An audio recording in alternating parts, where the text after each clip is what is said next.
Alors, bonjour à toutes et à tous, bonjour, Sarah Whitman et puis Daniel Robin. Alors, c'est vraiment pour moi un plaisir, j'allais dire Bonjour, un honneur Bonjour à tous de aussi et bonjour. de vous recevoir tous les 2. bonjour à tous.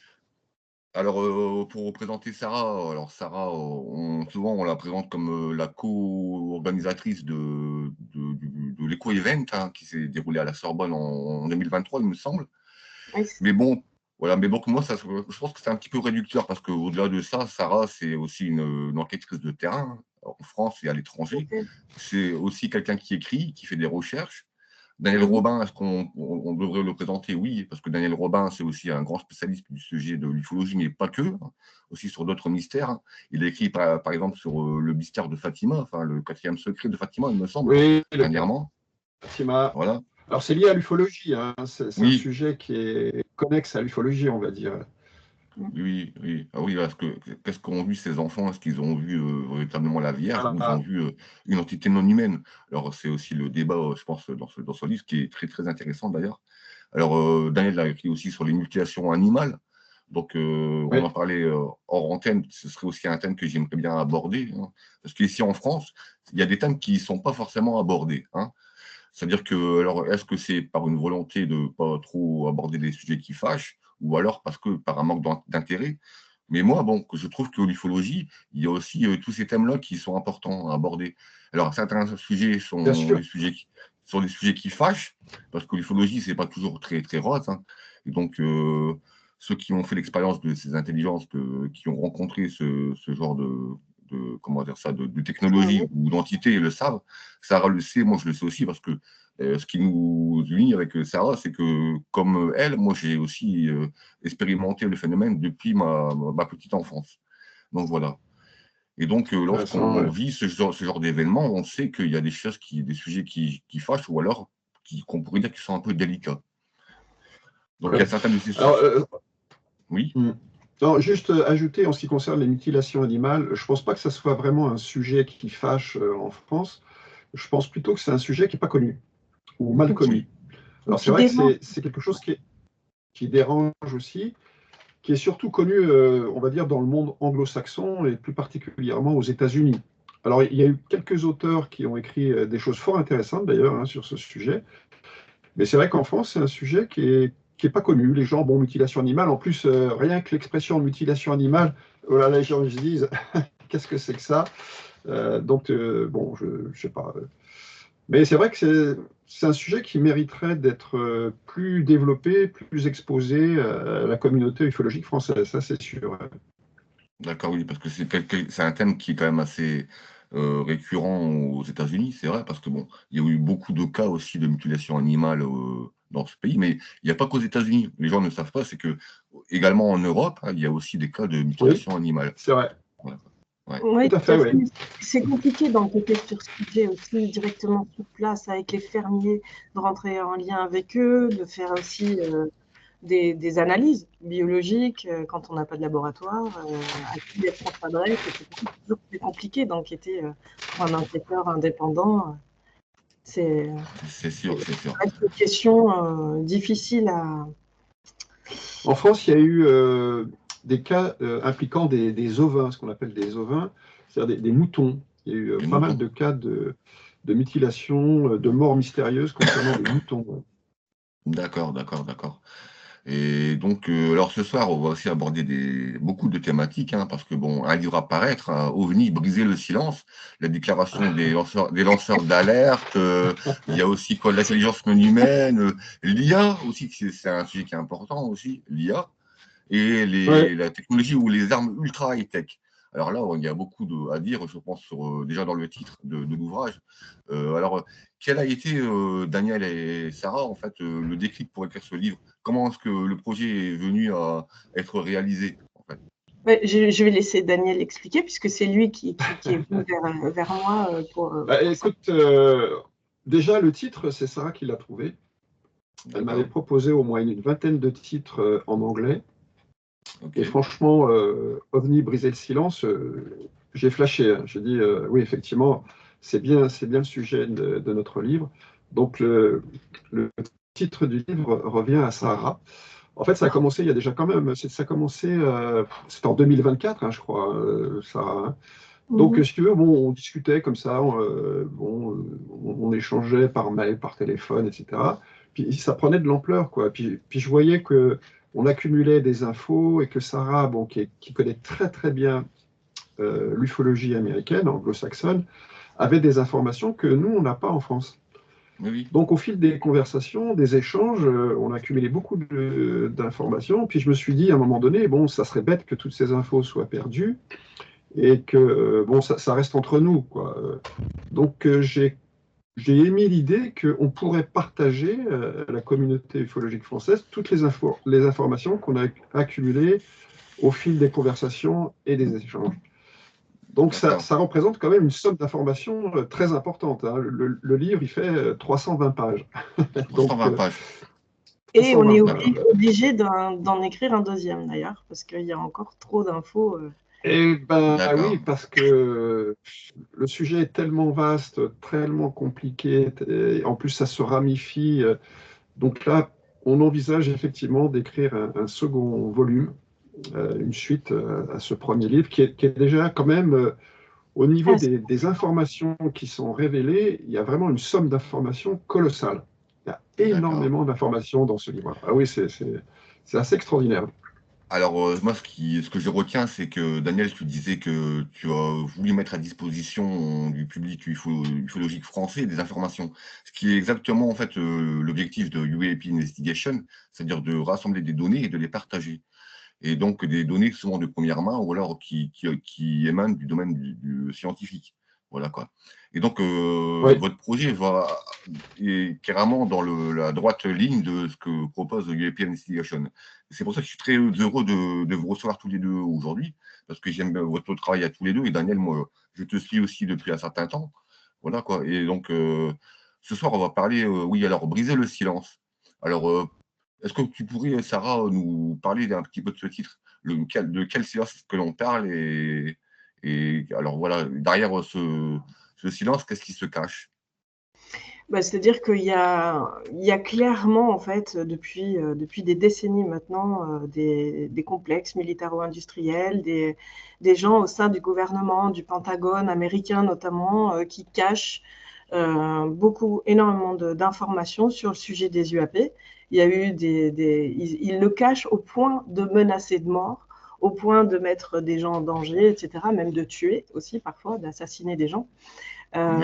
J'en ai moi-même, on va dire, fait les frais avec donc 2 amis, dont un qui est mort dans des circonstances étranges, et un autre aussi récemment, au mois de novembre, qui est décédé aussi dans des circonstances très étranges. On avait donc un ami, Howard Hughes, qui est décédé le 8 novembre, par exemple, et qui a été incinéré le 11 novembre, donc extrêmement rapidement, en Afrique du Sud.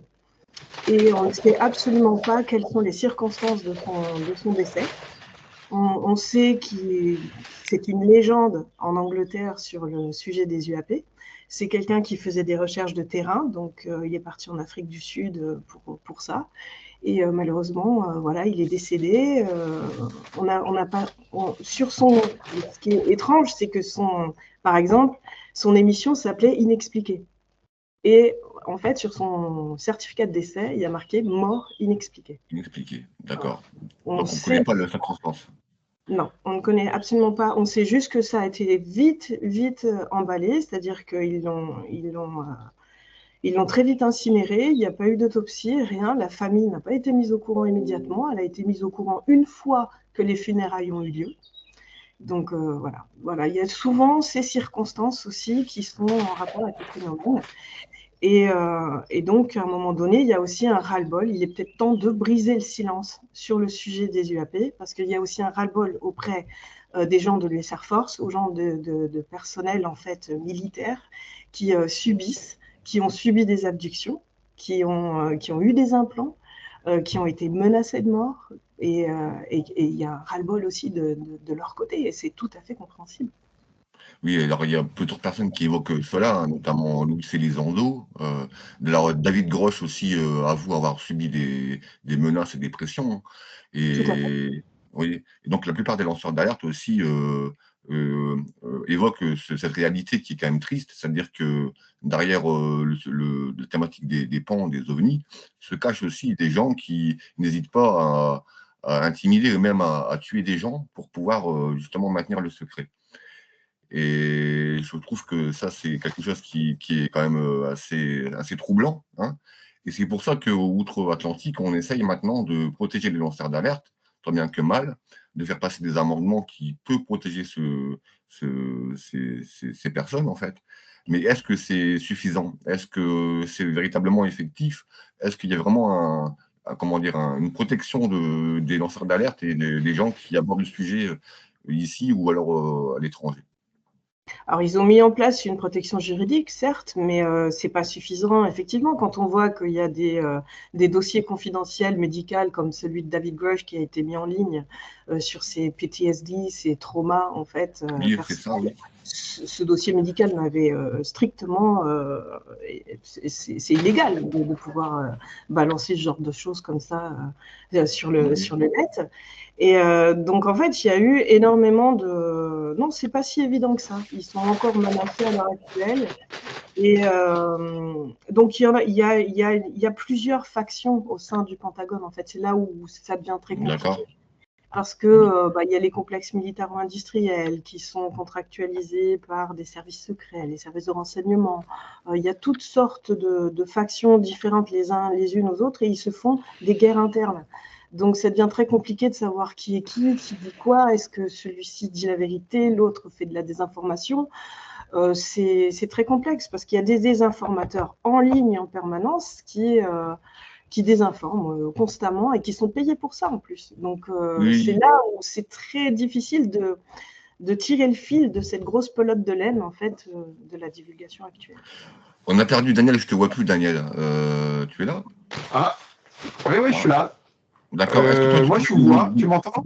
Oui, là, c'est bon, je te vois. Est-ce que tu pourrais nous parler, nous dire un mot aussi sur ce sujet, Daniel? Alors, toi, tu parles peut-être de groupuscules aussi qui seraient un petit peu obscurs, liés aussi au phénomène OVNI, et un peu pas généralement de l'ombre, mais des communautés de l'ombre, on pourrait dire ça. Vous m'entendez? Vous me voyez? Oui, c'est bon, Daniel. C'est bon?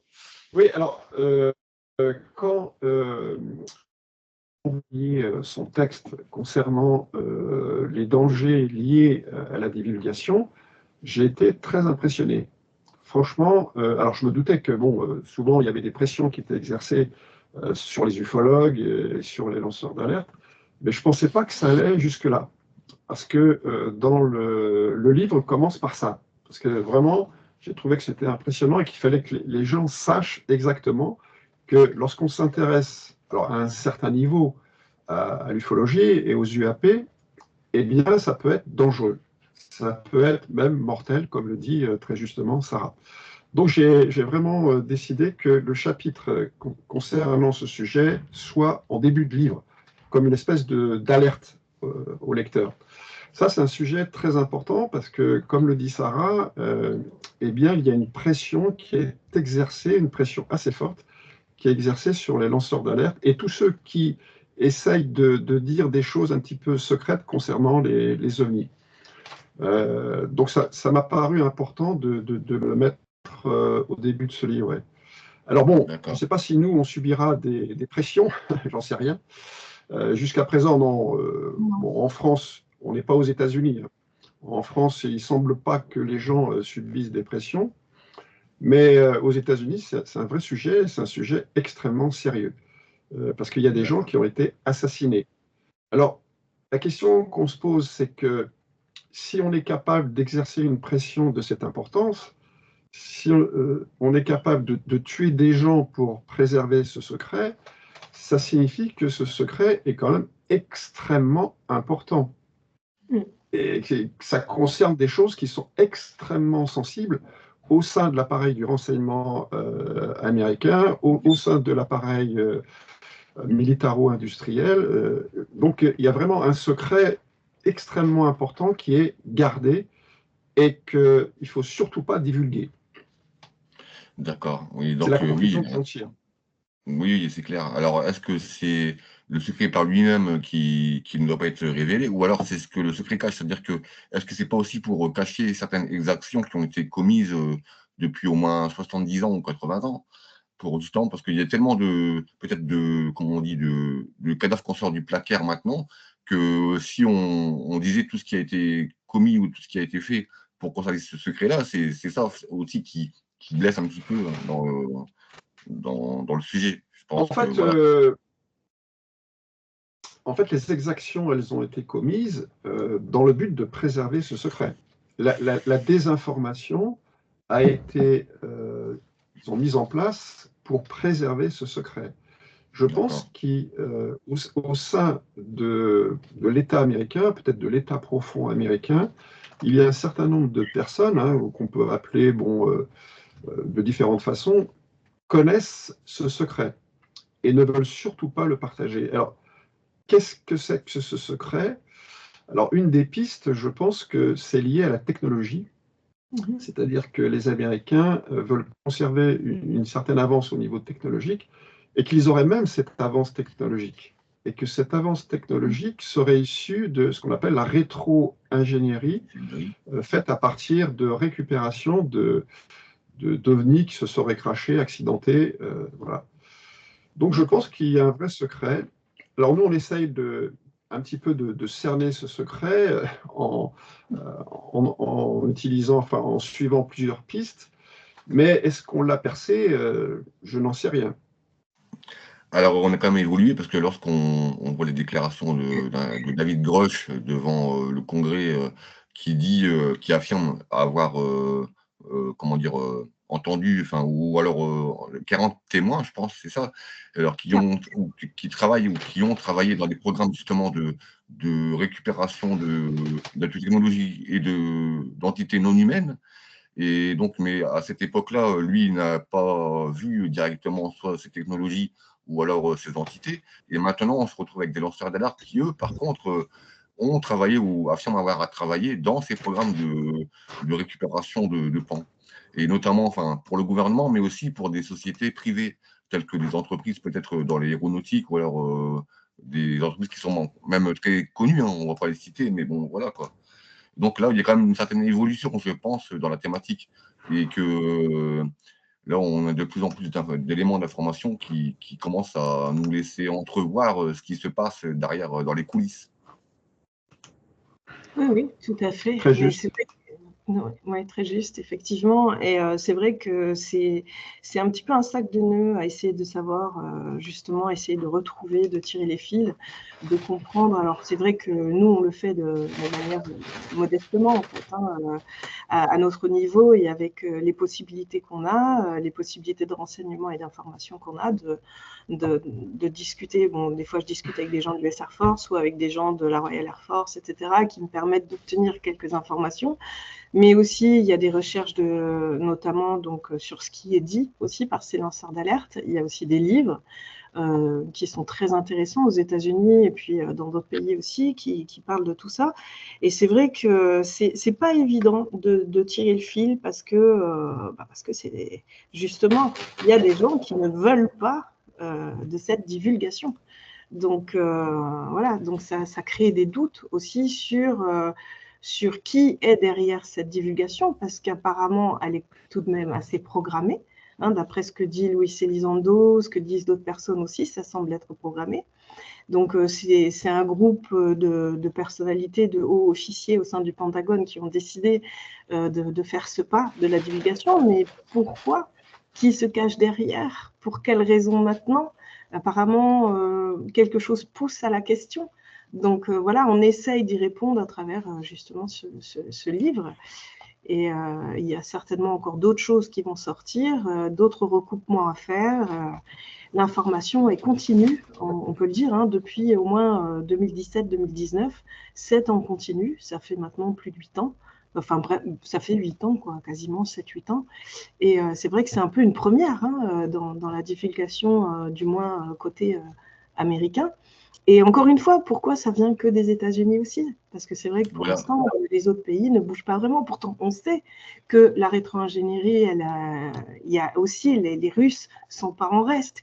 Ils ont fait énormément de recherches sur la question de la physique quantique, sur la rétro-ingénierie. Il y a eu énormément de recherches qui ont été faites en Russie, mais notamment aussi en Chine, au Japon. Donc, il y a d'autres pays aussi qui sont impliqués. Mais là, ça ne vient que des États-Unis pour l'instant. D'accord. Alors, on reviendra aussi sur, tu disais, il y a des livres très intéressants. Il y a aussi le livre de Lou Elizondo qui est imminent. Alors imminent, rien que dans le titre aussi, on pourrait aussi spéculer qu'on se prépare peut-être à un événement ou à des événements qui sont anticipés de l'autre côté de l'Atlantique. Alors, vers quoi on se dirige? Qu'est-ce qui se prépare? Ça aussi, c'est la question qu'il faut aussi se poser.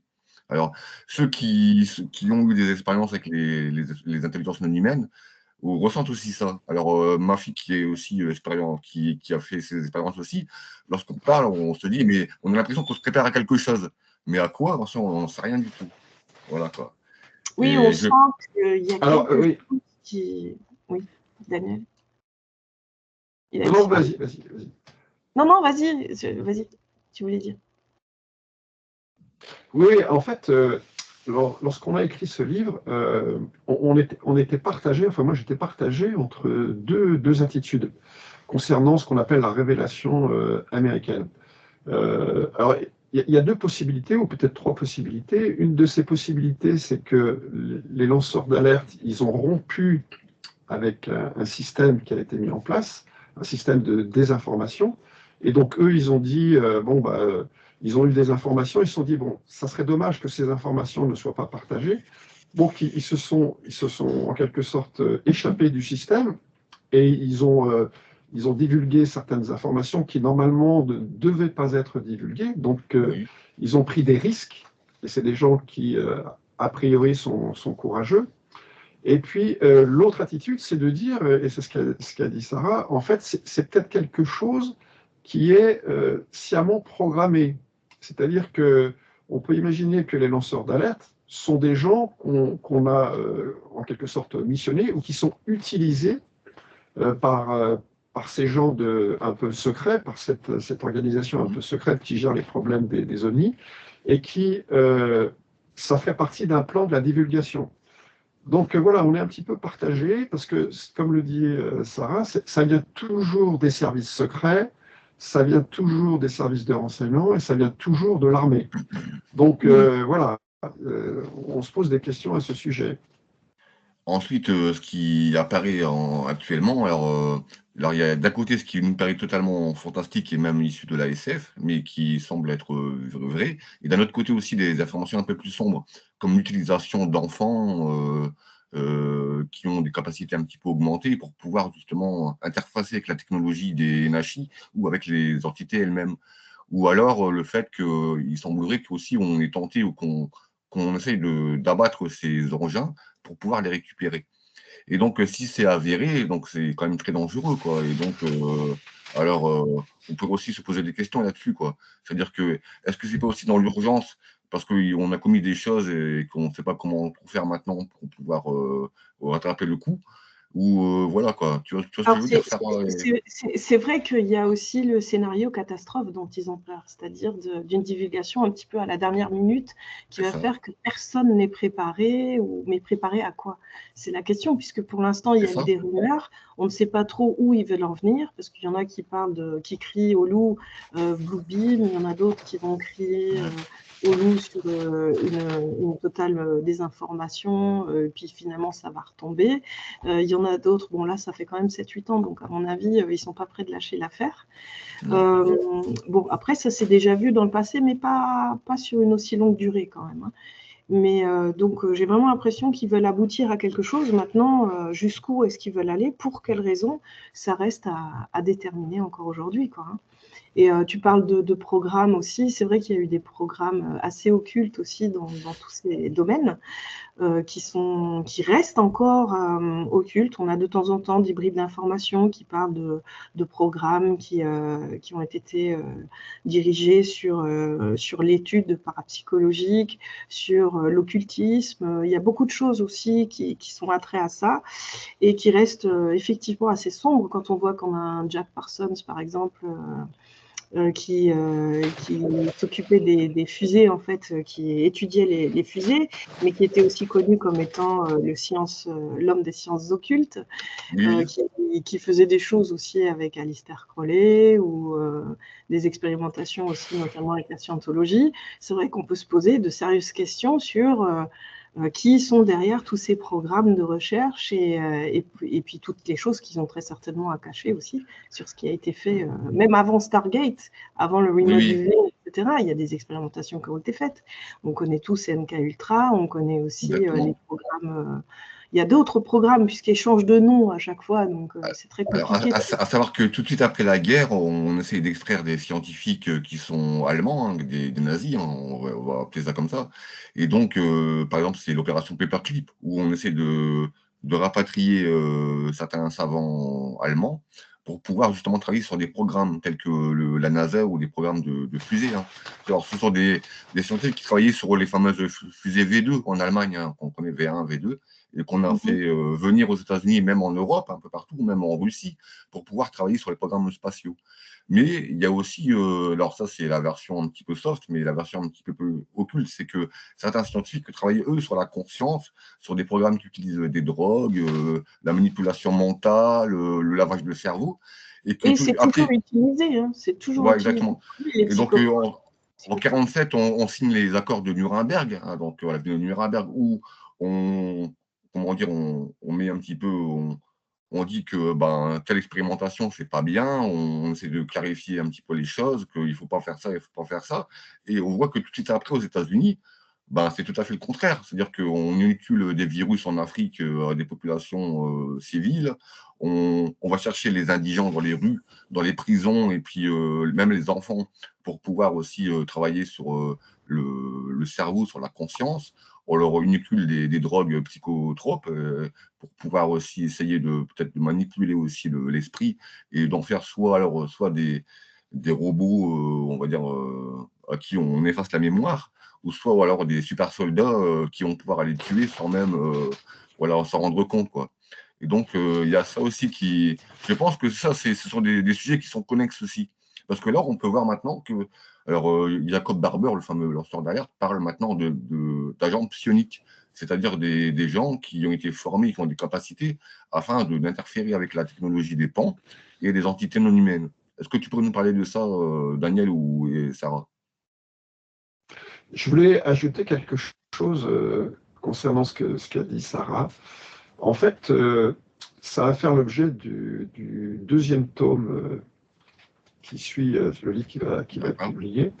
En creusant un peu le sujet, Sarah s'est aperçue, et moi aussi, que en fait, le secret dont je parlais tout à l'heure, il est peut-être beaucoup plus fantastique qu'on peut l'imaginer.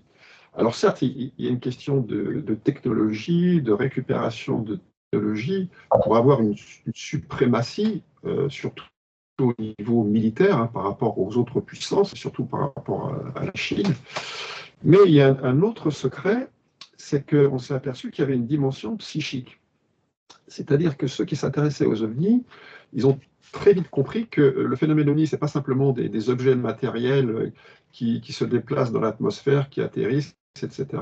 C'est aussi une connexion psychique entre les humains et les entités qui pilotent les ovnis.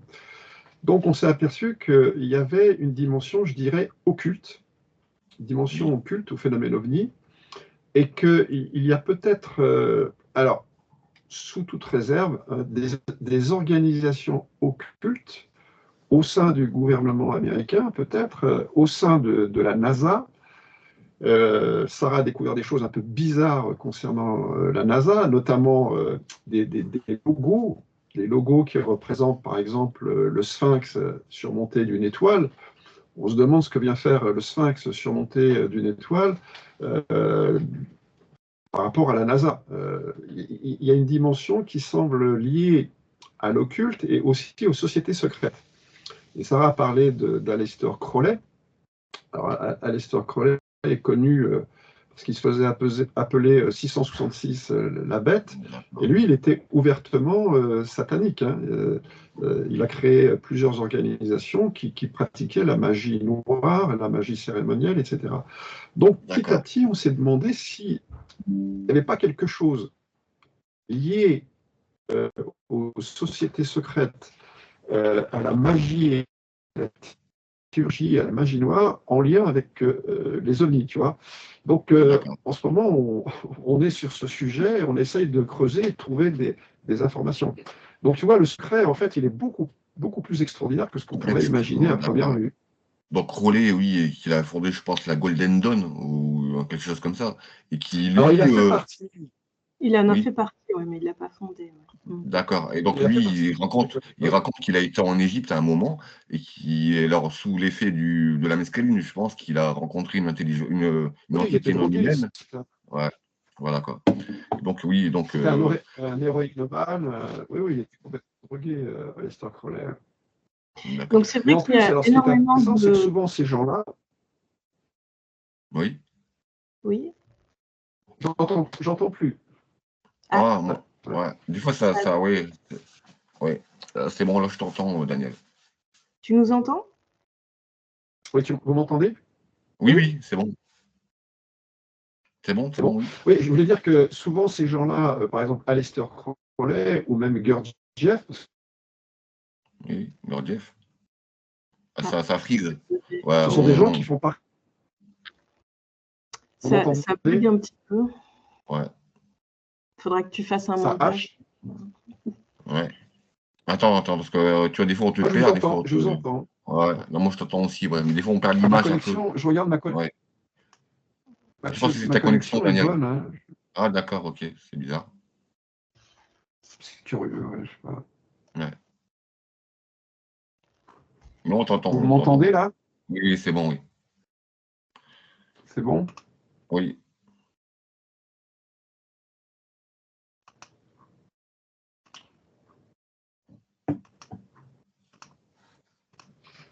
Là, c'est bon? Oui, c'est bon. Alors juste, je voulais dire, des gens comme Aleister Crowley, Gurdjieff et d'autres gens connus qui faisaient partie des sociétés secrètes au XIXe siècle et au début du XXe siècle, sont aussi des gens qui travaillaient pour les services secrets, les services de renseignement, et c'était aussi des espions. Donc curieusement, on se retrouve toujours dans le même domaine, c'est-à-dire que c'est toujours lié aux services de renseignement, à ce milieu un petit peu fermé du renseignement et puis aussi des milieux militaires. D'accord, ouais. Ce qui n'a pas changé apparemment, alors que maintenant on a les psioniques, mais avant on avait effectivement toutes ces personnes-là qui flirtaient avec l'occulte et puis les renseignements. Et ça, c'est pas dire, tu parlais du 19e siècle, oui. C'est vraiment très ancien, hein, c'est très très ancien. On a eu aussi, comment elle s'appelait, Blavatsky, aussi avec la théosophie, oui, ce genre de choses. Exactement.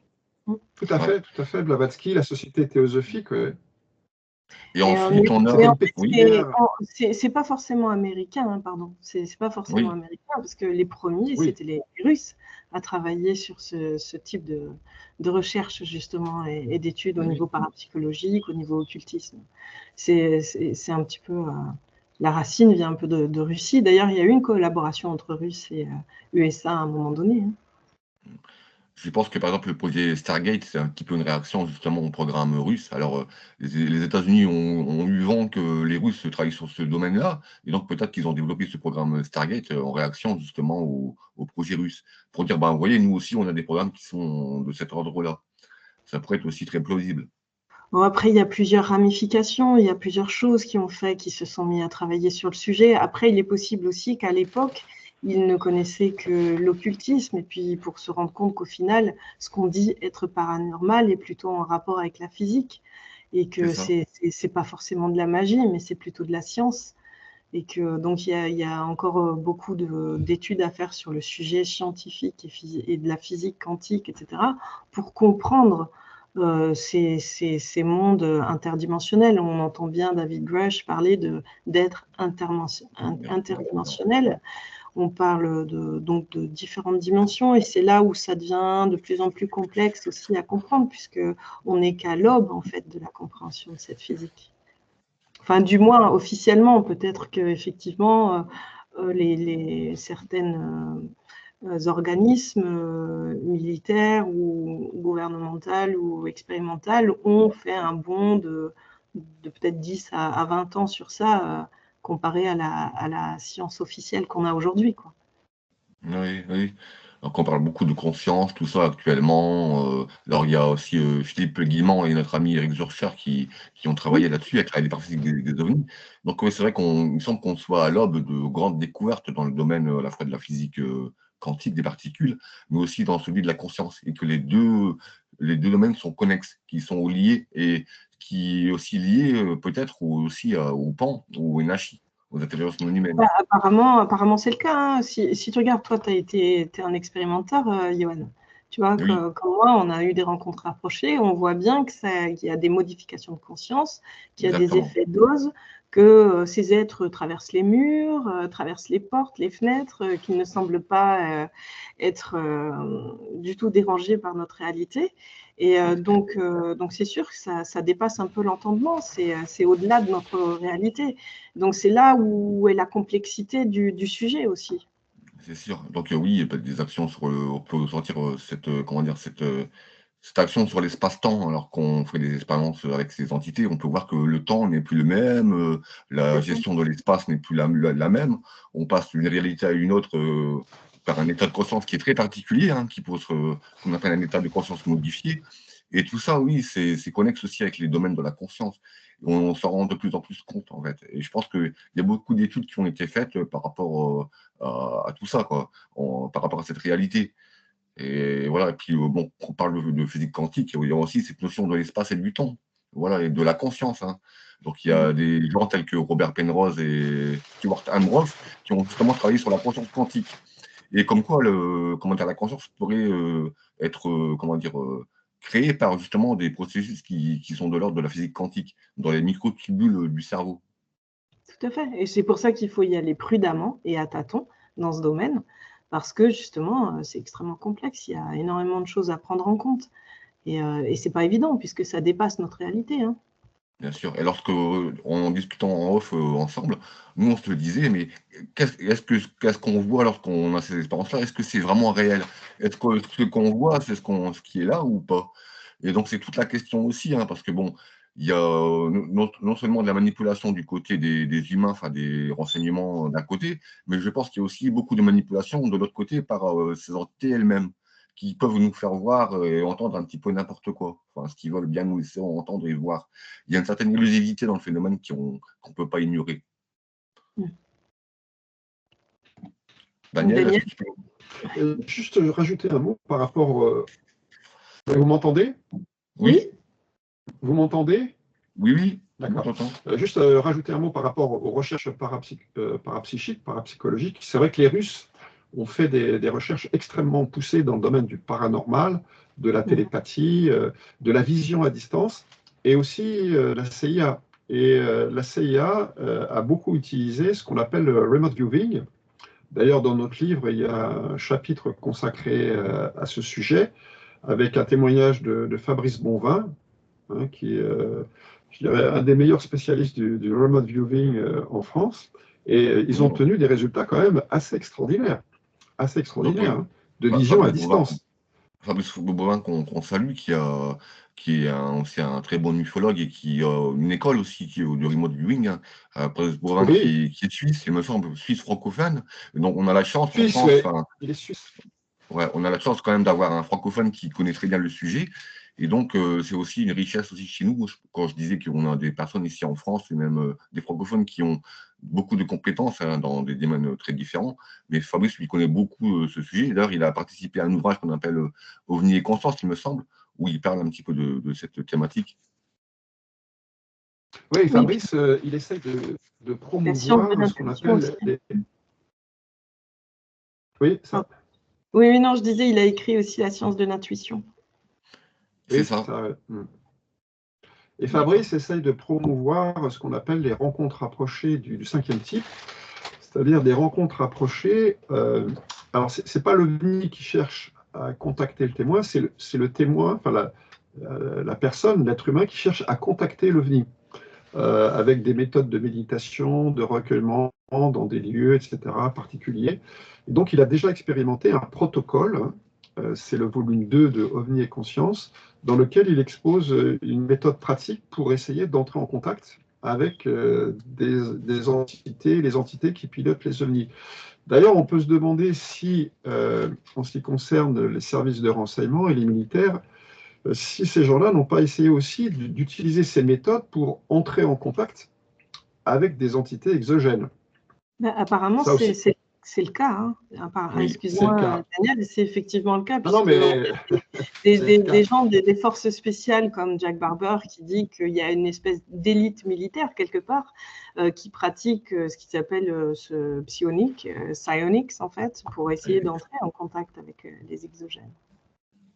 Oui. Tout à fait, ouais. Et donc, où il écouterait même des enfants, enfin des enfants, des personnes qui sont très jeunes, dans le but de les former, afin de justement de devenir ces agents psioniques pour pouvoir Mais interpréter la technologie. ça, on va en parler justement dans le deuxième tome aussi. Il y a des institutions qui sont créées pour ça, avec une élite aussi de gens extrêmement riches qui font ce type de formation, et une élite militaire, effectivement. Et donc, je pense que c'est pas... S'ils en parlent officiellement aujourd'hui, c'est qu'ils l'ont pratiqué depuis de très nombreuses années. Oui. Et on Tout à fait, ouais. peut citer l'institution Monroe, voilà, par exemple, hein, l'institution Monroe qui apparemment aussi s'occupe aussi de ce genre de formation et qui était liée au Oui, il y a projet eu Stargate. plusieurs programmes sous d'autres noms, des noms qu'on ne connaît d'ailleurs même pas, et qui sont ultra secrets. Il y a énormément de choses qui ont été faites. D'ailleurs, ce qui se dit aujourd'hui, au jour d'aujourd'hui, ce qui a été révélé par des lanceurs d'alerte, etc., existe depuis 30, 40 ans au sein de ces C'est programmes. vrai. Hein.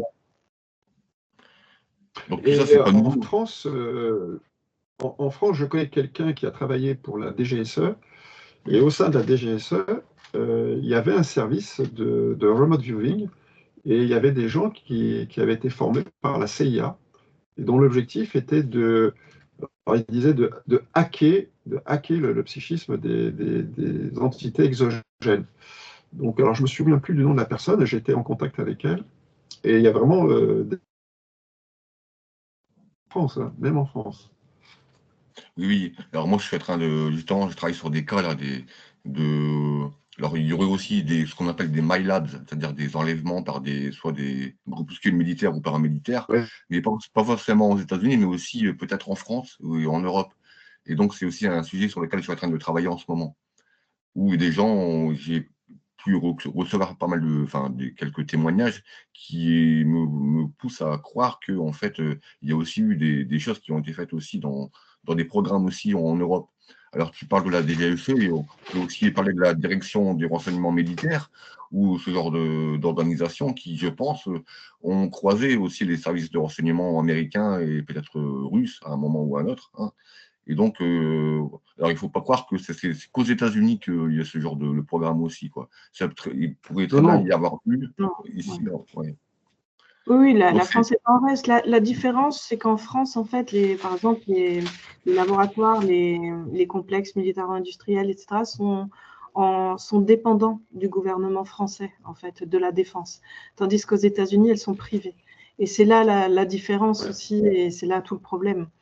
Ça devient très Très compliqué juste. d'essayer de savoir quelles sont les sociétés qui travaillent sur quoi, dans quel programme. Il faut suivre l'argent, les investisseurs. Tiens, tout à coup, on trouve un investisseur qui investit dans ce complexe militaro, mais aussi dans celui-là, etc. Donc, c'est vraiment très compliqué, tandis qu'en France, c'est quand même rattaché au gouvernement, enfin, à la oui, défense. ouais. Et donc, oui, C'est en pas aussi France, oui, complexe. oui. Donc, j'avais vu que le Canard enchaîné avait divulgué des informations concernant EDF, où à EDF, ils ont retrouvé un mémoire qui fait à peu près 300 pages et qui parle ouvertement des intelligences non humaines, des extraterrestres, entre guillemets, quoi. Et donc, mais bon, on peut voir aussi que dans le domaine de l'énergie, il y a aussi pas mal de choses aussi qui est connexe. Alors, on parlait beaucoup aussi du département de l'énergie aux États-Unis, qui aurait aussi des programmes liés au PAN, hein. Donc, il ne serait pas non plus farfelu de penser que aussi en Europe, il y a aussi des programmes liés aussi aux sociétés de l'énergie qui sont aussi reliés aux énergies et au PAN. Oui, c'est vrai qu'il y a un tireur d'élite, il n'y a pas si longtemps de ça, qui est justement aux Oui. États-Unis, qui parlait Je vous entends mal, je vous entends. Oui, je disais, il y avait effectivement un tireur d'élite récemment qui a fait quelques divulgations sur ça en disant qu'il avait entraîné au tir des gens du département de l'énergie, en fait, concernant les UAP, hein, apparemment pour tirer sur des engins. Oui. Donc, bon, ça c'est peut-être très américain. Ouais, voilà quoi. Mais bon, ce qui Mais serait comme pas disait forcément ça, plus. Oui, aux États-Unis, en fait, tout est externalisé, ce qu'on appelle l'externalisation vers le privé. Il y a énormément de sociétés privées qui parfois ne sont même plus contrôlées par l'État, qui acquièrent une certaine indépendance à l'intérieur du système et qui bénéficient de ce qu'on appelle les Black Projects et de sommes colossales pour mener des recherches dont on n'a même pas idée, quoi. Alors que c'est vrai qu'en France, en principe, tout est encadré par l'armée et par l'État. Aux États-Unis, ce n'est pas du tout le cas. Non, justement, ils ont des finances qui viennent de l'extérieur. Il y a beaucoup de financement de sociétés privées, d'investisseurs privés. Donc, ça devient complexe, en fait, de suivre tout ça, en fait. je suis pas l'argent. Bon. Oh. Ah, excusez-moi, Oui. il va falloir couper ça. C'est pas grave, frère. Non. Attends, on va attendre. Voilà. Ouais. Oui, donc les sociétés privées. Et donc, oui, c'est un peu difficile parfois comme on dit, suivre l'argent, parce voilà, ça vient de sociétés qui sont privées. Et donc, mais on pourrait, tiens, justement, aborder cette thématique-là. Est-ce que cette fameuse divulgation ne devient pas aussi quelque part un business? On peut voir hein, que l'argent, c'est omniprésent aux États-Unis, et même par rapport à cette thématique des PAN, de la divulgation. Oui, parce qu'apparemment, le moindre alliage de métal ou le moindre petit morceau d'échantillon de métaux qui ont été retrouvés concernant les pans font que, effectivement, ça peut valoir des milliards de dollars. Oui. Parce que c'est aussi ce qui permet de créer des technologies. Hein. Donc, il y a des enjeux économiques derrière tout ça, effectivement. On Et peut c'est aussi l'imaginer. une des raisons pour laquelle certains ne veulent pas divulguer.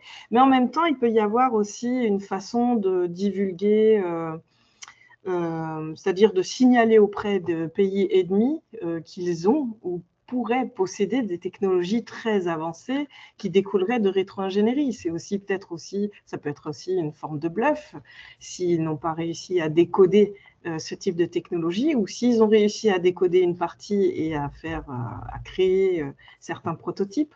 On ne sait pas exactement, ça peut... Oui, d'accord, ça peut être une sorte de communication, on va dire. Oui, ça peut être aussi une manière de communiquer aux pays ennemis que, attention, on a potentiellement ce type de technologie. Il y a plusieurs façons de... Parce que dans votre ouvrage à tous les deux, là, il y a une partie qui est consacrée justement aux technologies, aux armes, ou plutôt aux armes ultra high-tech. Donc ça, il faudrait aussi qu'on puisse en parler, hein, parce que lorsqu'on parle rétro-ingénierie, lorsqu'on parle technologie, c'est principalement tourné dans des applications militaires, enfin, pour l'instant.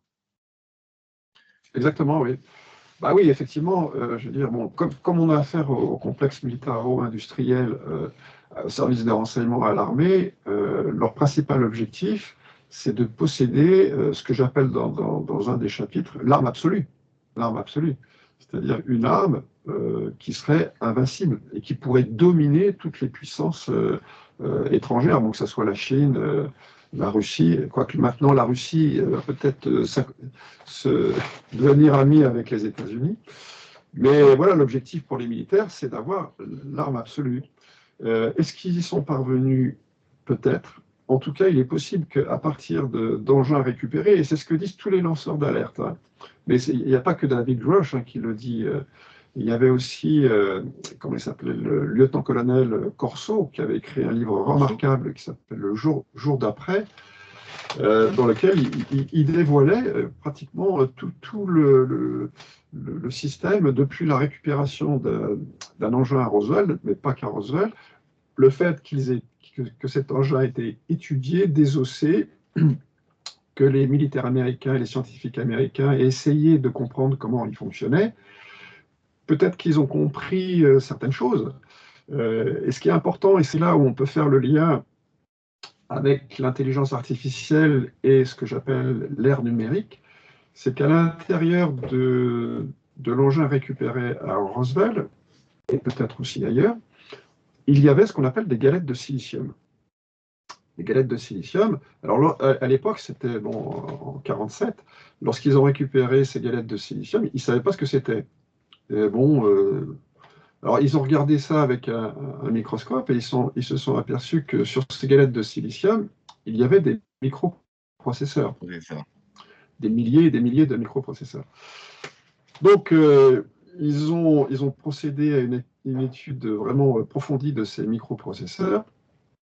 Et on peut dire que c'est à ce moment-là qu'est née l'ère numérique sur notre planète. Et ça s'est fait très rapidement. C'est-à-dire qu'au bout de quelques années, on a vu des microprocesseurs partout. Alors, on a vu d'abord des microprocesseurs dans les missiles américains. Les missiles, c'était les missiles Minuteman à l'époque. Donc, tous les systèmes de guidage des missiles américains étaient guidés par des microprocesseurs. Donc, c'est l'armée qui a commencé à bénéficier de cette découverte qui viendrait d'un OVNI, enfin de la récupération d'un OVNI et de l'étude d'un OVNI. Et on peut dire que, d'une certaine façon, tout l'environnement numérique dans lequel on baigne actuellement, et surtout le développement de l'intelligence artificielle, pourrait trouver son origine dans la récupération de ces microprocesseurs à l'intérieur d'un OVNI craché. Donc, d'une façon ou d'une autre, l'intelligence artificielle a un rapport avec les OVNI. Oui, apparemment, c'est vrai que j'ai eu quelques informations à ce sujet, dont il était question de métamatériaux qui ont été retrouvés, qui à l'état subatomique contiendraient une forme d'IA. Donc, effectivement, est-ce que ça pourrait découler, finalement, l'IA pourrait être découlée de ces recherches qui ont été effectuées ou des découvertes qui ont été effectuées sur ces pans? Alors, à savoir que l'IA, c'est pas nouveau, hein. Il y a notre compatriote Jacques Vallée qui a travaillé sur l'IA dès les années 60 et ça a été appliqué aussi au domaine spatial. Donc, l'IA, c'est pas très nouveau. Mais là, non, c'est pas très nouveau. Ouais. Mais le niveau qu'on a atteint maintenant, ça n'existait pas dans les années 60. Hein.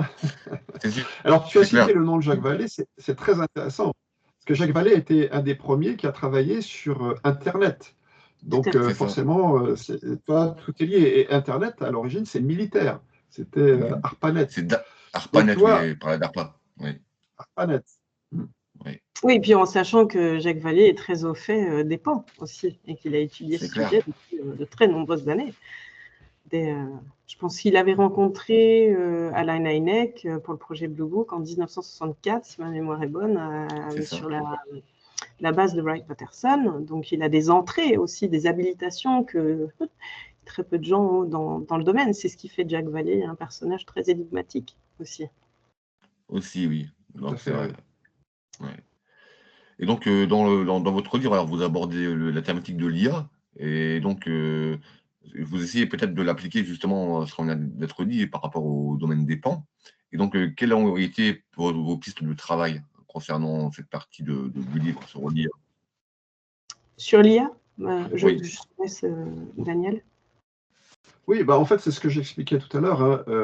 Alors, ce qui est quand même assez curieux, c'est qu'il y a eu un développement spectaculaire de l'informatique dans les années 80, 90, 2000. 2000, c'est l'apparition de Google, des moteurs de recherche, et puis ça n'a pas cessé de s'accélérer jusqu'à maintenant. Bon, maintenant, on veut mettre de l'intelligence artificielle partout. On voit bien que, bon, si on suit la philosophie des transhumanistes, l'idée des transhumanistes, c'est que l'humanité biologique est obsolète et qu'on va passer vers quelque chose qui va devenir complètement artificiel. C'est-à-dire que l'être humain biologique va être supplanté par soit un être humain biologique dans lequel on aura implanté des puces, soit par une intelligence artificielle qui deviendra toute puissante sur notre planète. Alors bon, je pose la question dans mon livre, hein, je n'ai pas la réponse. Est-ce qu'on n'assiste pas aujourd'hui à une espèce de colonisation de notre planète par une intelligence artificielle qui est peut-être d'origine extraterrestre? C'est une question que je me pose et qui est, bon, on peut y réfléchir. En tout cas, ce qui est quand même assez inquiétant, c'est qu'on pousse les gens, bon, à être connectés, on pousse les gens vers le numérique. Bon, il suffit de voir l'importance qu'a pris le téléphone portable, l'importance qu'a pris les ordinateurs, et on construit des data centers partout, et on développe vraiment à un rythme accéléré l'intelligence artificielle. Quel est l'objectif? Dans quel but? C'est les questions qu'on est en droit de se poser. En plus, il y a certains scientifiques qui ont réfléchi au fait, si jamais alors, des scientifiques officiels se sont posé la question, si jamais on devait rencontrer une intelligence extraterrestre, ces scientifiques pensent que cette intelligence extraterrestre serait forcément une intelligence artificielle. Parce qu'ils ont imaginé que sur d'autres planètes, ce qui se passe sur Terre, c'est aussi produit, et que l'intelligence artificielle sur d'autres planètes a supplanté aussi les formes biologiques, et qu'elle a évolué, je veux dire, de façon exponentielle, et qu'elle s'est peut-être répandue dans toute la galaxie. Donc, on est peut-être en train d'assister à une colonisation de la Terre par une intelligence artificielle d'origine extraterrestre. C'est la question que je pose dans le livre. Il y a aussi notre fameux docteur Avilov de Harvard hein, qui pose aussi ce postulat de sondes qui seraient peut-être mues par une intelligence artificielle et qui auraient été lancées afin de pouvoir justement soit coloniser le système solaire ou alors justement d'étudier un petit peu notre environnement. Donc, Avilov, lui, recherche des traces de signatures technologiques, lui, par exemple, dans les océans, où il a créé une mission aussi de récupération de matériaux qui présuppose être peut-être aussi le fruit d'une intelligence artificielle ou alors d'une technologie non humaine. Donc voilà. Donc il y a aussi des gens qui sont très sérieux qui envisagent aussi cette possibilité. J'entends mal. Ah, ouais. Des fois, ça coupe un petit peu. Ouais. Mais je dis qu'il y a... Vas-y, Sarah. non, je disais... Oui, ouais, vas-y. C'est pas grave. Allez, vas-y. Non, je disais que ce que tu dis, Daniel, c'est intéressant parce qu'il y a beaucoup de scientifiques très sérieux qui envisagent cette possibilité d'une IA qui serait ici en train de nous, quelque part, de nous étudier ou alors de nous interfacer quelque part. Et donc, lorsqu'on fait des rencontres avec ces entités, hein, on peut aussi se demander s'ils sont vraiment biologiques. Hein. Est-ce que c'est pas forcément, ou alors des robots un petit peu biologiques, mus par une intelligence artificielle? C'est une question qu'on pourrait se poser aussi. Oui, ce qui paraîtrait être logique aussi. Pourquoi envoyer directement des humanoïdes, enfin des êtres à part entière? Ils peuvent aussi utiliser effectivement le fait d'utiliser des drones, comme les orbes qu'on voit, etc. Parfois, certains des engins qui ont été récupérés sont vides, d'après les services de renseignement qui ont parlé de ça ouvertement. Notamment, il y a même Dr Lakatsky qui parle dans son livre... dans un de ses livres qu'ils sont rentrés et qu'ils auraient pénétré, en fait. Alors, il le dit quand même sur Weaponized avec Jeremy Corbell. Il dit qu'il... Ça y est. D'accord. Donc, je disais que c'est vrai que Dr Lakatsky parle dans un de ses livres, effectivement, que certains militaires sont rentrés dans un engin, ont vu l'intérieur qui était entièrement vide et il n'y avait aucun système de propulsion apparent. Et puis, en même temps, l'engin de l'extérieur paraissait petit, mais à l'intérieur, c'était immense. Donc, il y a aussi cette disproportionnalité de la forme, de l'aspect, de la physique et de la réalité, et qui pose question aussi. Comment on fait, enfin matériellement, comment c'est possible aussi. Et c'est là où effectivement l'IA peut être aussi impliquée, ou l'histoire de drones, c'est-à-dire d'envoyer des drones à distance pour éviter justement des pertes biologiques. Donc nous-mêmes, on utilise les drones aujourd'hui. Oui, On a vu oui, en c'est vrai. Ukraine voilà, on a vu ce qui s'est passé en Ukraine, le fait d'utiliser des drones pour justement essayer d'avoir le moins de pertes humaines possible, mais bien qu'il y en ait malgré tout, parce que là, en l'occurrence, c'est pour la guerre, mais concernant les UAP, ça ne semble pas être le cas pour l'instant, en tout cas. Il y a eu des menaces, on en parle aussi dans le livre, les menaces d'UAP, les problèmes, les dangers collatéraux aussi, d'être à proximité d'un UAP. Oui, ça peut être dangereux. Oui. Alors, dans notre livre, il y a un chapitre concernant ce qu'on a trouvé dans l'OVNI récupéré à Roswell. Et c'est le lieutenant-colonel Corso, qui est décédé maintenant, qui fait une description assez précise de ce qu'on a trouvé, de ce qu'on n'a pas trouvé. Et comme dit très justement Sarah, en fait, à l'intérieur de l'OVNI, c'est quasiment vide. On n'a pas trouvé, alors moi je fais la liste de ce qu'on n'a pas trouvé. On n'a pas trouvé de moteur, on n'a pas trouvé de boutons, pas d'écran, pas de manette, pas de système pour respirer, pas de système d'évacuation, pas de batterie, on n'a rien, quasiment rien trouvé. On a juste trouvé des sièges avec une espèce de bandeau. Alors on suppose que les entités extraterrestres mettaient ce bandeau autour de la tête et qu'en fait le vaisseau devait être piloté par le psychisme des entités qui étaient à bord de ce vaisseau.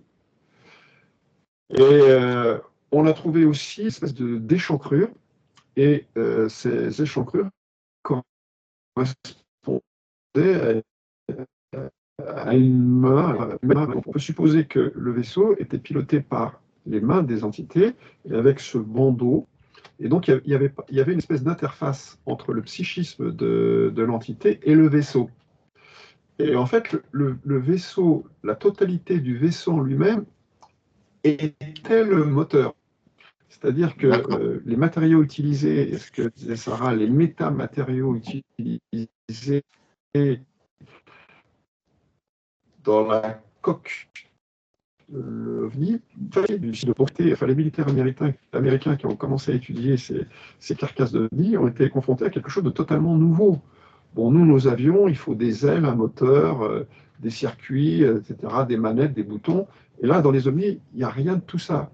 Il n'y a rien de tout ça. C'était vraiment quelque chose de complètement nouveau. Alors, et donc, bon, peut-être qu'ils ont... Ouais. C'est vraiment parce que moi je travaille beaucoup là-dessus, justement sur les métamatériaux, et je me limite pas de dire ça pourrait être comme ça. Moi, j'essaie de savoir comment ça fonctionne. Et on peut voir que dans des hétérostructures de métamatériaux, on peut reproduire des effets quantiques, on peut aussi créer une propulsion de par des plasmas ou ce genre de choses, qu'on peut aussi peut-être aussi influencer la gravité. Et c'est tout à fait des domaines qui sont... Oui. Et donc, voilà, c'est très... quand même assez curieux parce que moi, je me souviens d'avoir eu une expérience de contact où justement, j'ai pu voir cet objet dans lequel il n'y avait rien. C'est-à-dire qu'il n'y a pas d'écran, il n'y a pas de truc de contrôle, il n'y a pas de... Et comme le disait Sarah, c'est bizarre parce qu'en fait, on dirait que l'espace à l'intérieur est beaucoup plus grand que la structure. Et ça, c'est très, très particulier, avec cette lumière qui est toujours présente, qui est très, très, très particulière aussi. Et donc, voilà, voilà quoi. Et donc, à savoir alors, si les métamatériaux. Les métamatériaux, il y a l'agencement, la façon dont ces métamatériaux sont agencés entre eux, et il y a la géométrie aussi de la façon dont ces métamatériaux s'organisent dans l'espace-temps.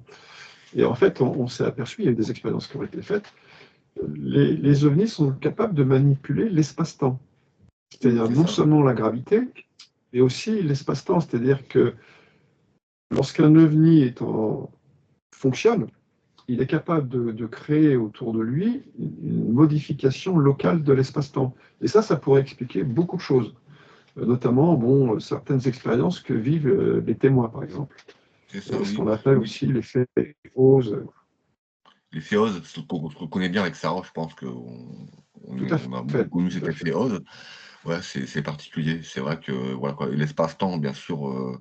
Alors les effets sur le temps, donc ça c'est une comment dire ça, c'est une caractéristique qui est quand même assez connue des expériences avec les ovnis et les nashis. Hein.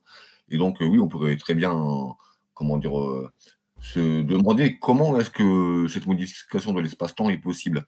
Et donc là, on rentre aussi justement dans tout ce qui est du domaine quantique, ce qu'on appelle aussi l'effondrement de la fonction d'onde, toutes ces choses dont nous parle aussi Philippe Guillemont et puis notre ami Eric Zucher. Hein.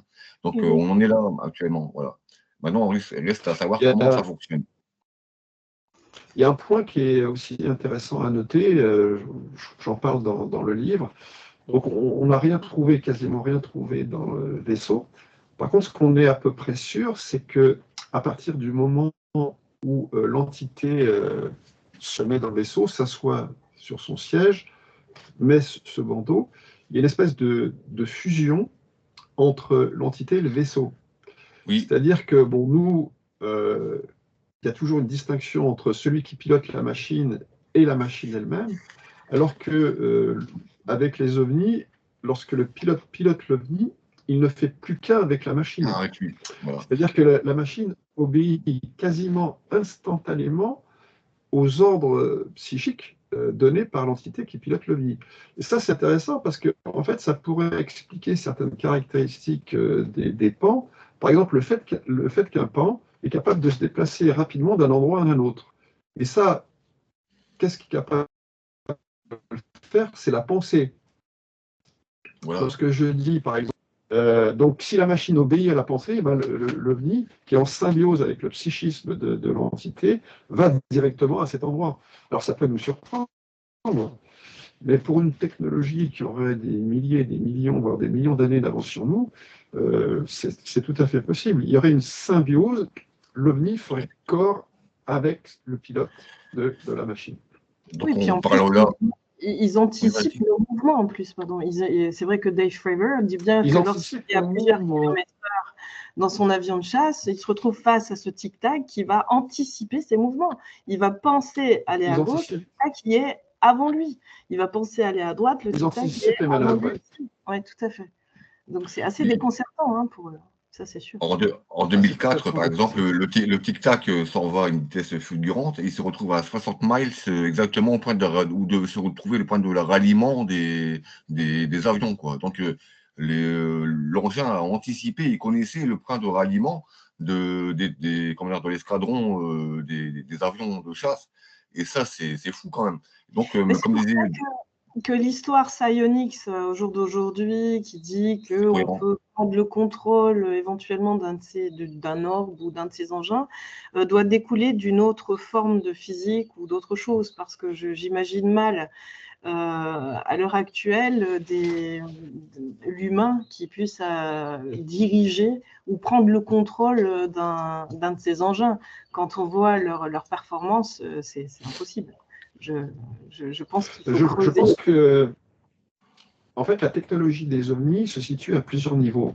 Et ça, on a du mal à l'intégrer. C'est ce qu'on essaye d'expliquer dans notre livre. C'est-à-dire qu'il y a un niveau physique. Bon, c'est des objets, ce qu'on appelle tôles et boulons. Hein. Il y a des métaux, des métamatériaux. Il y a quand même des sièges, etc. Par contre, ils intègrent aussi ce que j'appelle une technologie psychique. C'est-à-dire qu'il y a le physique et il y a le psychique, voire peut-être même le spirituel. On pourrait en parler aussi. C'est-à-dire qu'il y a peut-être aussi une autre dimension, et ils sont beaucoup plus en avance que nous, parce qu'à partir du moment où tu maîtrises le domaine psychique, tu es capable de capter les pensées des autres. C'est pour ça qu'ils ont un temps d'avance sur nous. C'est-à-dire qu'ils évoluent à la fois dans le domaine matériel et dans le domaine psychique, alors que nous, on reste dans le domaine matériel. Donc forcément, ils ont un temps d'avance sur nous. Ensuite, ça peut être aussi relié à ce que moi j'étudie aussi les neurosciences, et donc par exemple dans le complexe précortical dans le cerveau, on a ce qu'on appelle les neurones de grille et les cellules de lieu. C'est un petit peu le GPS du cerveau, c'est-à-dire que ça nous permet de se repérer dans l'espace. Et donc, une neurone de grille, pourquoi? Parce que c'est comme une grille hexagonale, et donc qui encode un petit peu l'espace de façon hexagonale. Et que, en fait, la forme de cette grille est aussi peut-être aussi en lien avec peut-être un mimétisme de ces entités, de certains réseaux neuronaux du cerveau. C'est-à-dire qu'ils seraient capables de mimer quelque part des réseaux neuronaux du cerveau afin justement d'interfacer avec notre conscience et peut-être avec la technologie.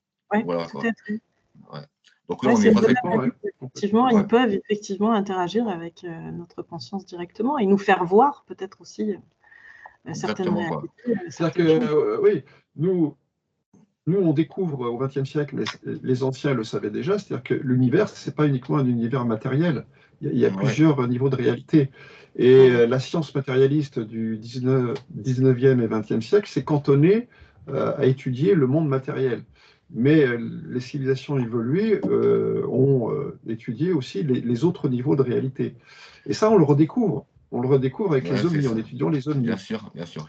Et ça, c'est extrêmement intéressant. Ce qui est intéressant, c'est que dans... C'est pluridisciplinaire, en fait. C'est ça la voilà. Et ce qui est intéressant, c'est que dans... D'où la réintroduction de la conscience dans l'étude des ovnis. Exactement. Et ce qui est intéressant, c'est que dans ce réseau de neurones que je viens de citer, il y a aussi l'intervention des ondes θ. Les ondes θ, c'est quoi? C'est lié à des états de conscience très particuliers, tels que la méditation, les sorties hors du corps, des états spirituels, même mystiques. Et donc, tout ça, ça semble être lié. Alors, Sarah a dit quelque chose de très intéressant, de pluridisciplinaire. C'est-à-dire qu'il faut envisager le phénomène sous plusieurs angles et sous plusieurs disciplines. Alors, les métamatériaux, les neurosciences, la technologie, tout ça, je pense que c'est aussi lié.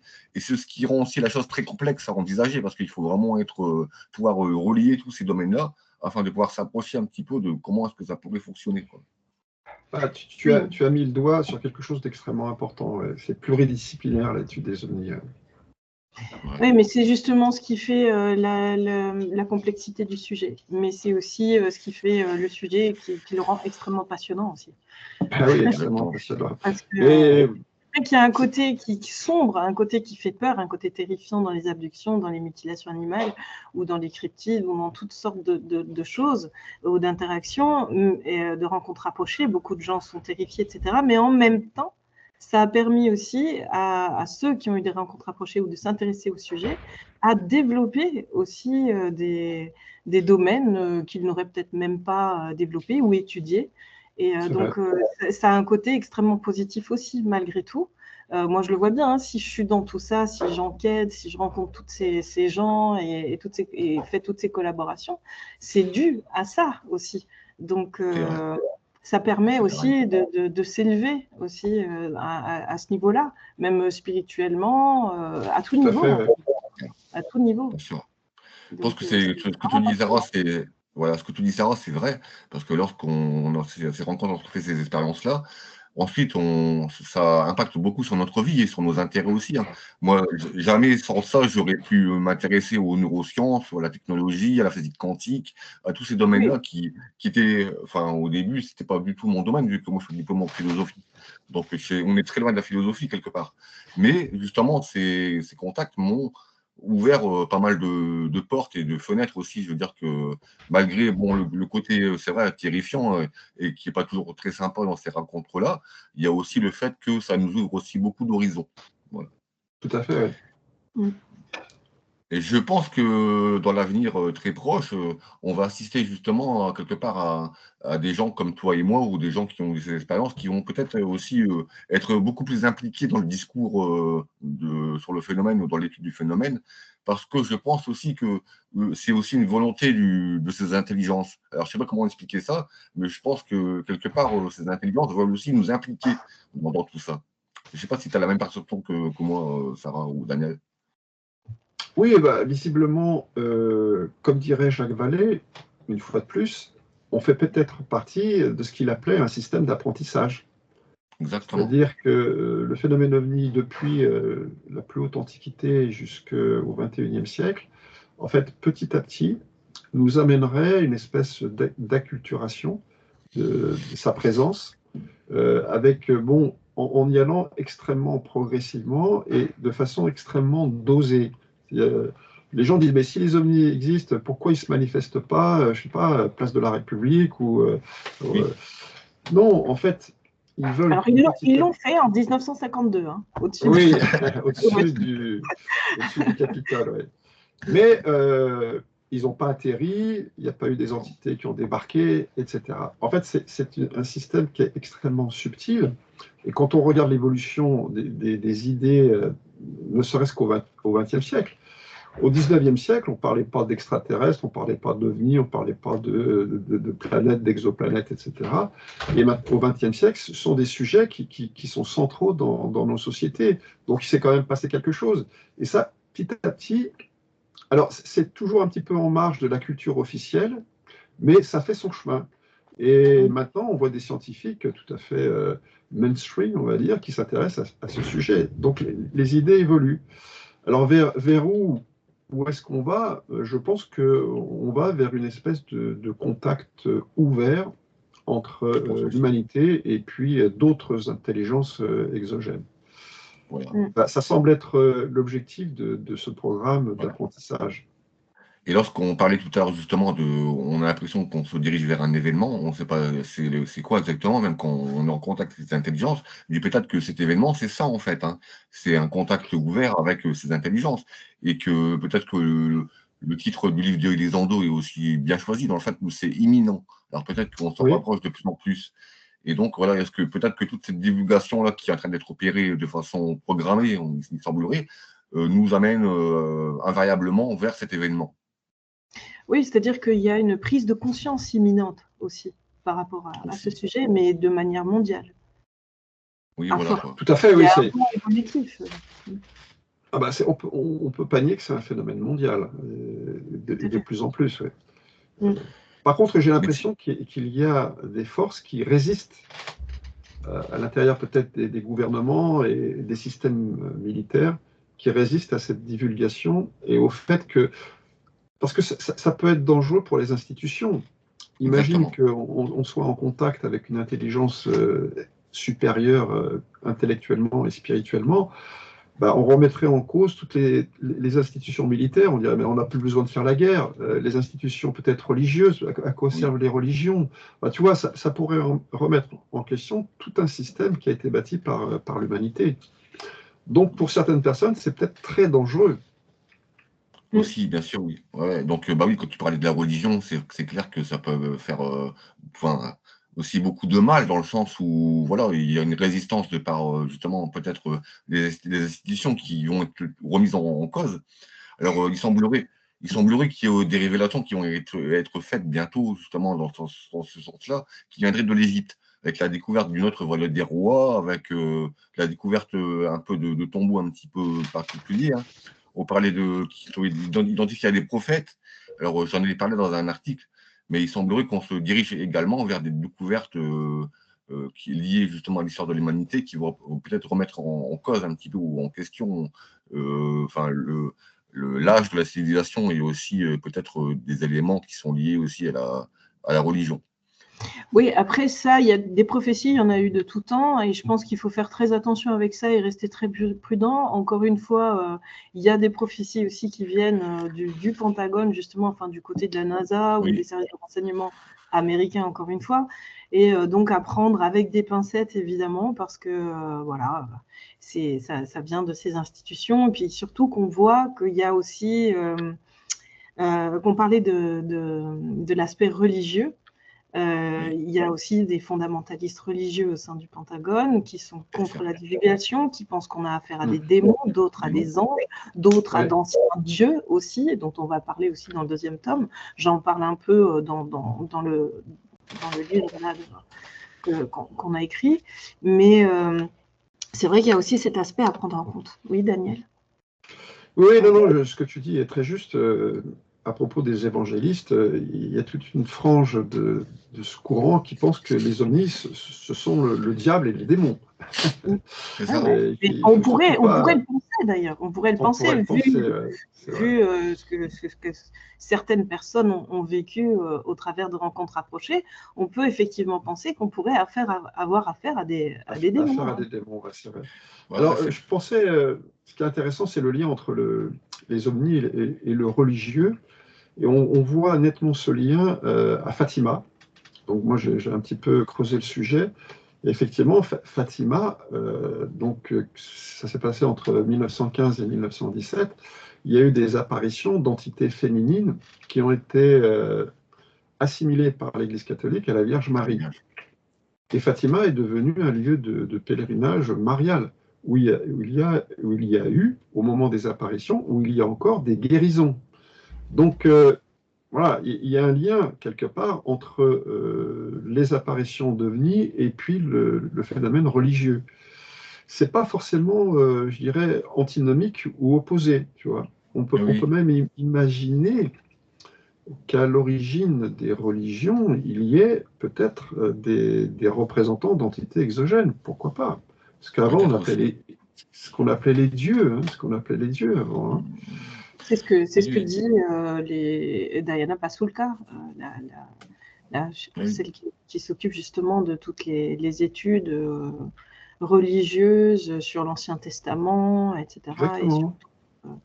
Et d'autres textes. Parce qu'en fait, Daniel parle de Fatima et c'est troublant parce que si tu décris en fait ce qu'on appelle la danse du soleil avec l'apparition de ce disque assimilé au soleil, si tu racontes ça hors contexte, là tu décris l'apparition d'un pan.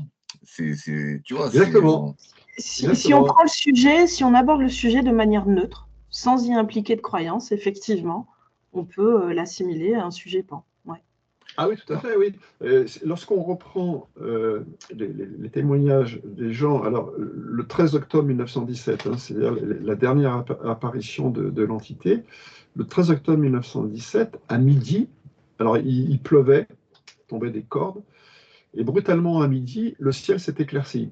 C'est-à-dire que d'un seul coup, le ciel est devenu bleu, on ne sait pas trop pourquoi, et est apparu un engin discoïdal aux arêtes vives et qui tournait sur lui-même, ayant une apparence métallique.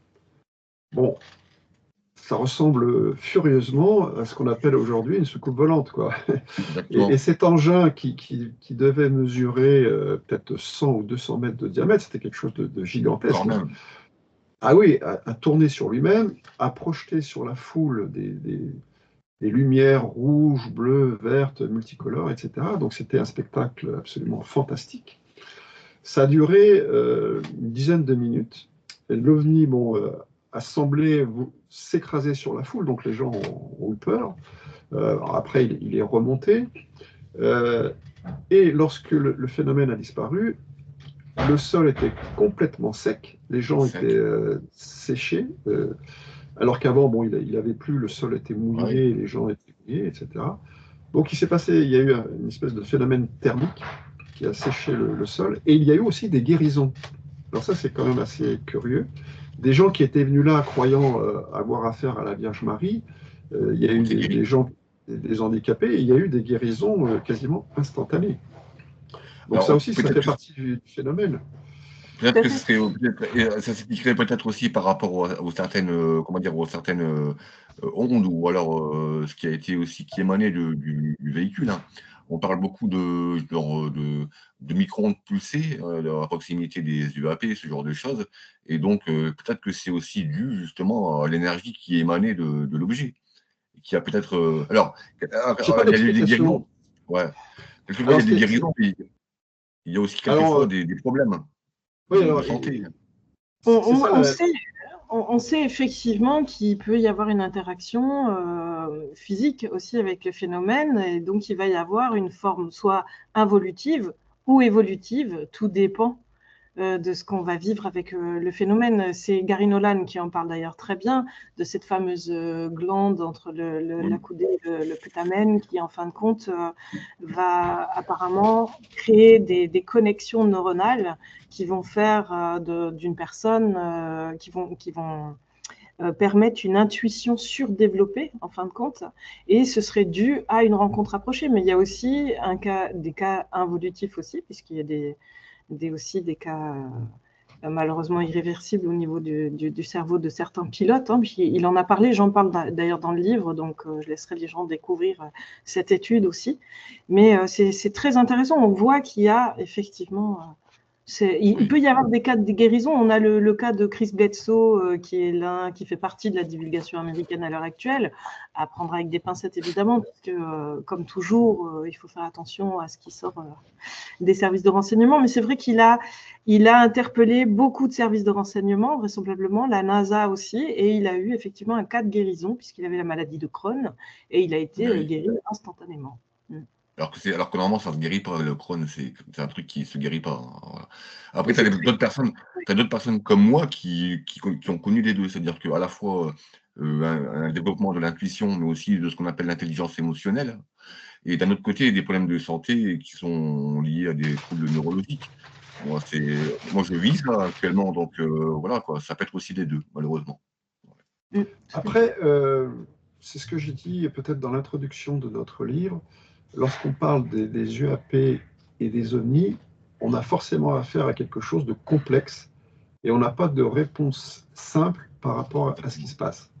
Moi, je ne dis pas, voilà, on est visité par une race d'extraterrestres, etc.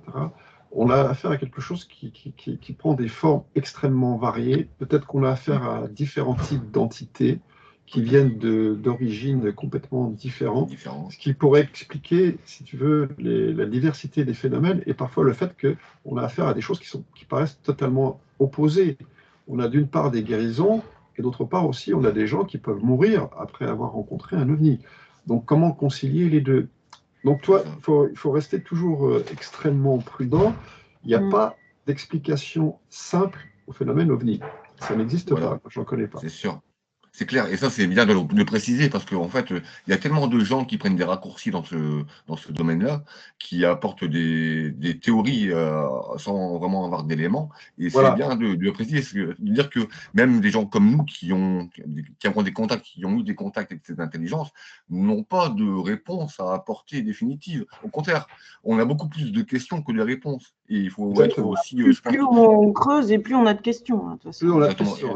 Donc, il faut être totalement honnête à un certain niveau pour voilà, dire aux gens, écoutez, nous, on n'a pas de réponse toute faite ou définitive. On est comme vous, on se pose des questions. Et plus on connaît le sujet, et plus on le vit, et plus on a de questions. Voilà, quoi. Exactement. Il faut avoir une certaine humilité lorsqu'on aborde ce sujet. Il faut rester humble. Ça nous dépasse en fait dans beaucoup de domaines.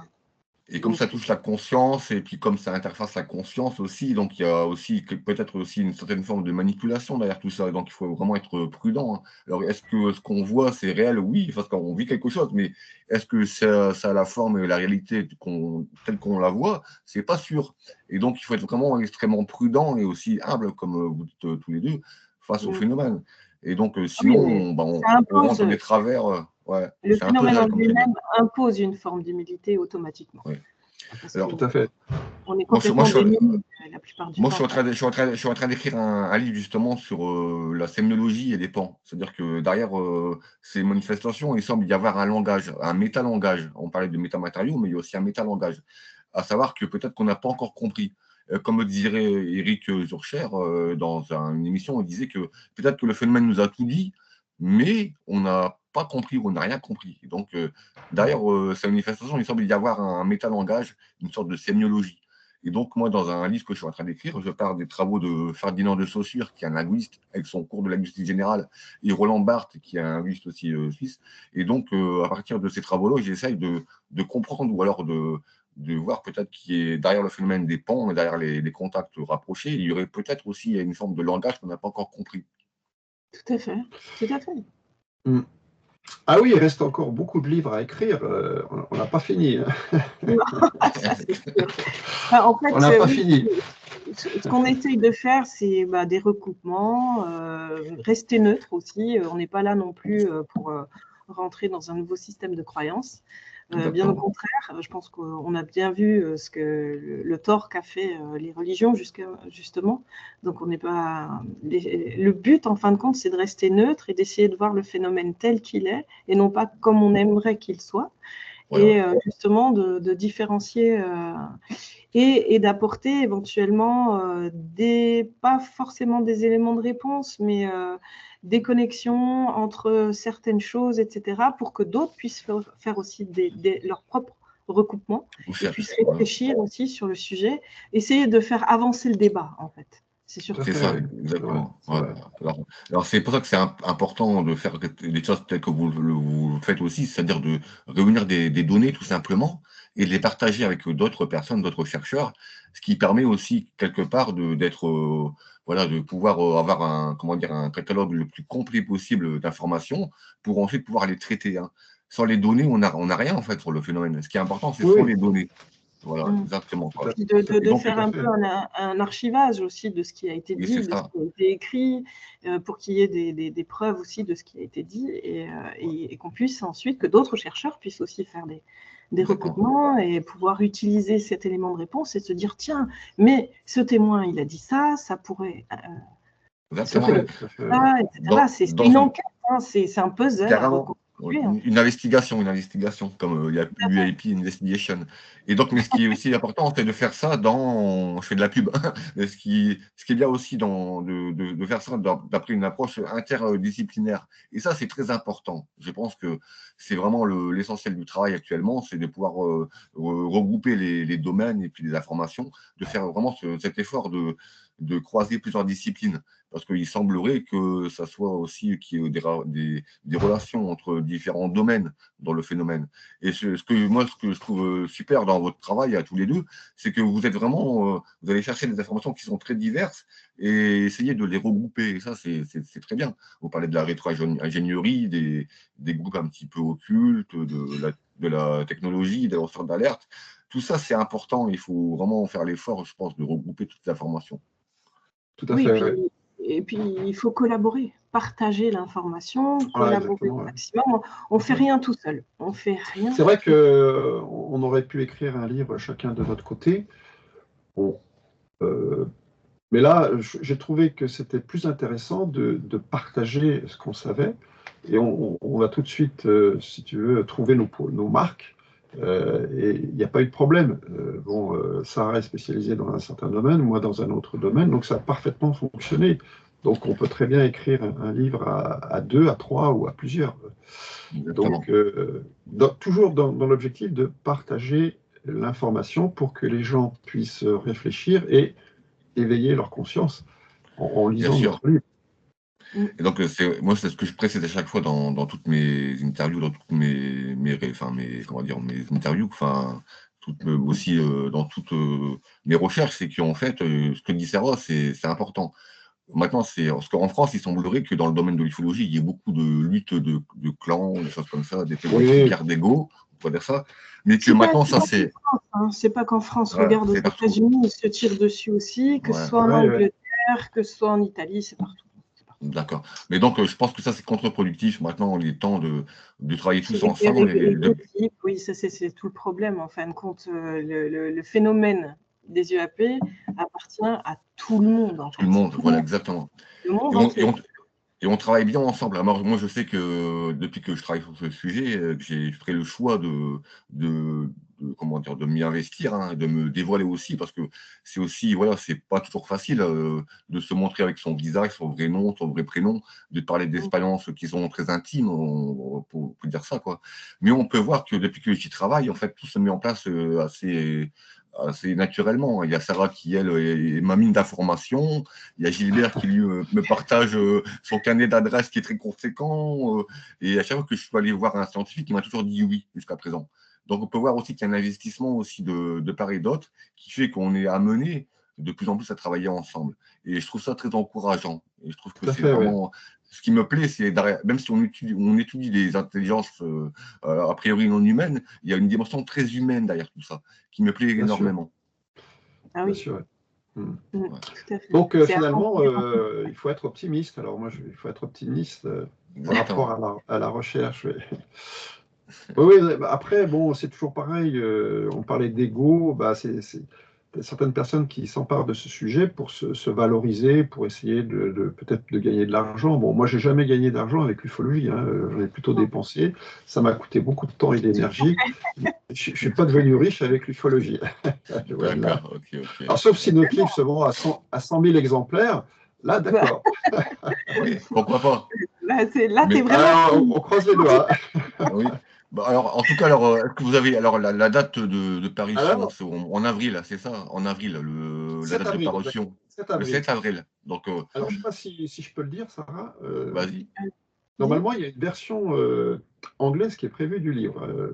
Oui, En oui, tout à fait. Oui, D'accord. C'est-à-dire Ok, que ok. voilà, l'objectif, ça serait aussi de faire connaître ce livre aux Américains et aux Anglais, enfin au monde anglo-saxon, quoi. Ça pourrait être aussi intéressant. Avec une Ouais, préface, par exemple, de Louise Elizondo, pourquoi pas, ou de Chris Mellon, ouais. je ne sais pas. Tout est envisageable.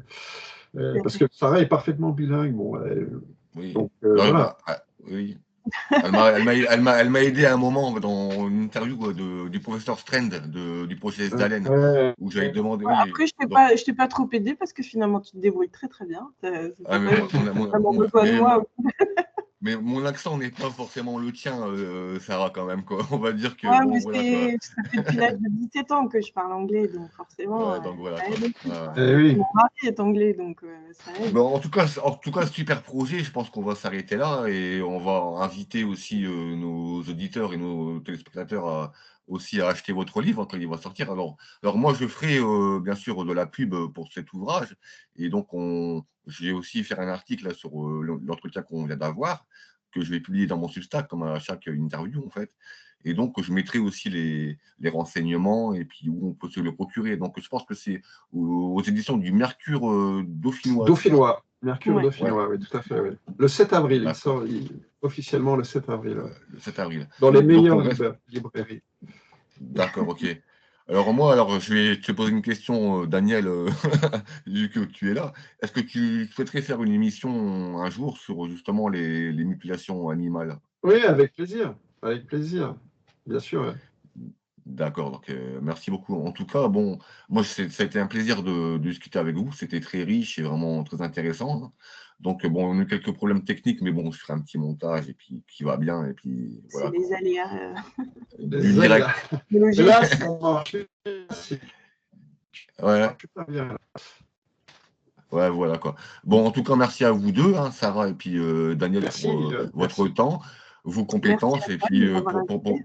mais c'est normal, et de votre travail surtout, parce que c'est un travail qui est conséquent, très intéressant, et je sais combien c'est long de ce travail de documentation, Sacré travail, de ouais, sacré boulot. Ouais, ouais, c'est un sacré ouais, boulot, quoi. Et pour ça, Ouais. bon, en tout cas, c'est pour ça que j'aimerais vous remercier pour ça, parce que pour votre investissement, parce que c'est important maintenant, quoi. Et puis, je pense que Merci. Ouais.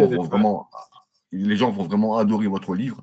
Et moi, je suis impatient aussi de le parcourir et de le lire. Voilà, quoi.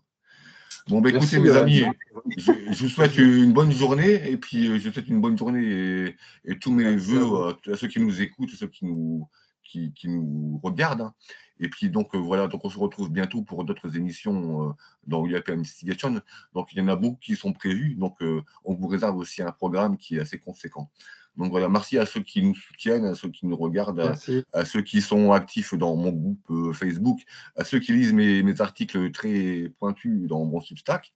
Et donc, merci à vous tous. Et je vous souhaite à tous que le meilleur. Au revoir. Merci. Au Merci. revoir. Au Au revoir. revoir.